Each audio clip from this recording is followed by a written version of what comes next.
Pemirsa, Menteri Dalam Negeri Tito Karnavian menilai penolakan beberapa kepala daerah terhadap rencana pembangunan koperasi Desa Merah Putih di 70.000 hingga 80.000 desa hanya masalah komunikasi.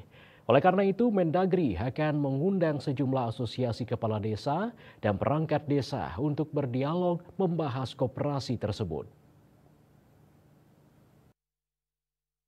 Dalam keterangan persnya di Istana Negara Jakarta, Menteri Dalam Negeri Tito Karnavian menilai penolakan beberapa kepala daerah terhadap rencana pembangunan koperasi Desa Merah Putih di 70.000 hingga 80.000 desa hanya masalah komunikasi.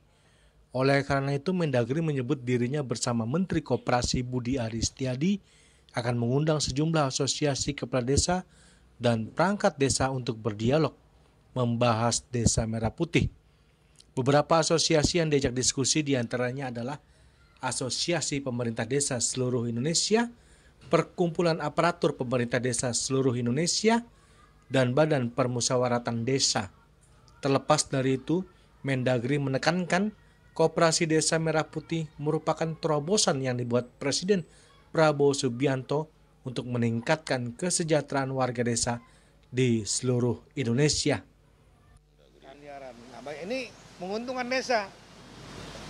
Desa ada yang punya anggaran cuma 1 miliar setahun, ada yang 3 miliar. Saya tahu ada yang lebih dari itu, ada juga ada. Seperti di Bali ada yang 50 miliar dari pariwisata dan lain. Tapi ini secara umum nanti akan ada anggaran dari berupa pinjaman dari bank. Nah, nanti kan dengan koperasi itu bisa membayar nantinya, mencicil. Akan menguntungkan.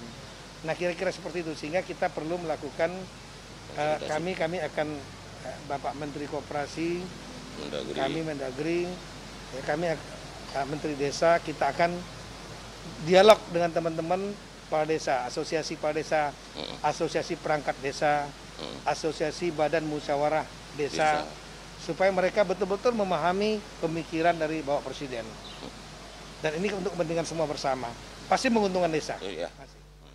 Dari Jakarta, Julius Warto dan Ketut Sumadiasa melaporkan.